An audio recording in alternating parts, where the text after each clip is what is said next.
Go to a horse stance. Chinese Kung Fu is a little different. It's like, you had northern China and southern China. One part was supposedly known for its strong and high kicks. The other part was known for its strong and low stances. Southern China was known for its strong and low stances. But all styles of martial arts, it's hands and feet. People have confused it with thinking it's just feet, hands, defense or offense. It's literally all of it and above. So it's not just one thing. But Hung Gar is known for its strong stances, what they call their massive bridges for blocking, and their powerful footwork. What it was the actual monks, the Shaolin monks, believed they could do anything, literally. And with that mindset, they could almost do anything. I mean, of course, certain things they couldn't do. But the Kung Fu's about, if I can master sitting in this horse stance for an hour, which is how long you should sit, or I master the way my body moves, or I master pain as far as when I bang my arms, or I do certain things, it should be nothing to me to go out here and master a job or life to a certain degree. So the martial arts kind of gives you a strong mind, because if I can conquer this, I can conquer anything. And again, it's not about the money. I'm not saying I can get out here and say I'm going to conquer money, because money doesn't mean nothing if you, one, don't have nobody to share it with, two, if you're not doing good with it, and three, if you're ripping off people and robbing them and cheating them out of everything they have just so you can get richer or make money. So it's a lot to the mind. And my teacher always said, whatever the mind can conceive, the body can achieve. Styles. Front leg is bent like a bow.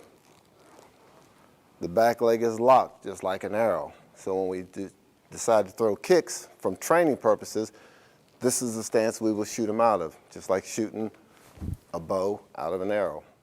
My history kind of started when I was 10 years old. I moved from DC to West Virginia. And I had a cousin there who did karate. And I saw him doing karate punches, and it fascinated me. By the time I was 17 years old, I joined the Marine Corps. Traveled and trained, but I always felt like something was missing. I spent 2 years in Japan. Finally, I went to California. I re-enlisted in the Marine Corps to go to California. Met my teachers out there and been with them ever since. It's been very good to me. I love the art. It's what I do. Living out in LA, I have 3 kids, and my daughters are living here. So I had 2 grandchildren, so me and the wife decided we wanted to be close to our grandchildren. I was working at Home Depot, and I was cutting wood at Home Depot, and these 2 guys came in their karate outfits. They had their little black belts on, and they wanted me to cut some wood for them to break, which I already knew.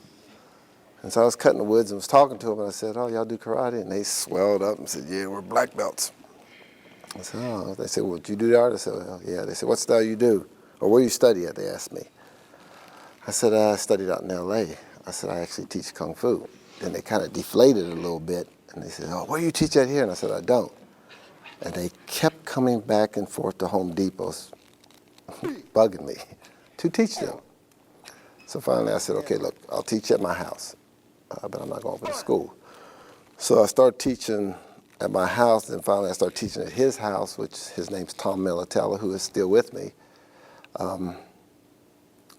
Then all of a sudden, he told a friend who started training at his house.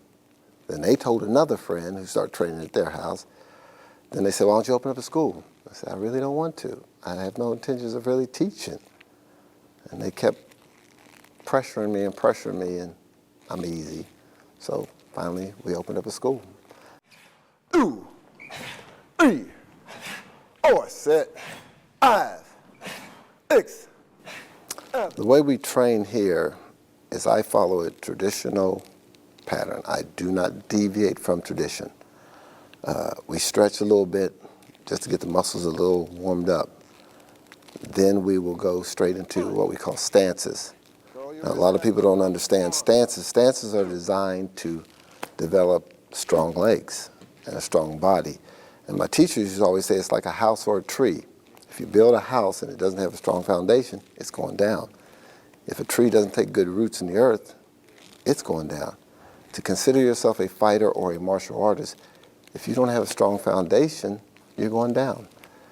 Once we're done with all that, which takes anywhere from 30 to 45 minutes, depending on what kind of mood I'm in, then we go into some techniques, which is about learning how to move your body if somebody attacks you, the principles that go with an attack, and they'll work techniques. Then once we're done with that, they go into their forms.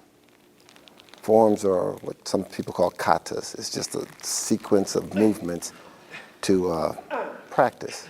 Now, what a lot of people get confused with is you have classical and you have practical. Classical is like you see somebody stand there with their hands by their waist. Another guy throws a punch, he holds it out there. You sidestep it, you block it, you do your little drill. That's the classical way. The practical way is if I'm in a fighting posture and you're in a fighting posture and you throw that punch to do the same technique, I can't stand there like this. Things do change, so that's the more practical way of using it. And once we're done with all that, drills of thousands of drills of over and the same movement over and over and over. And Hung Gar doesn't have a lot of forms. They're going to work these forms, work them until they're part of them. The belts don't make you a good martial artist. The belts don't make you a good fighter.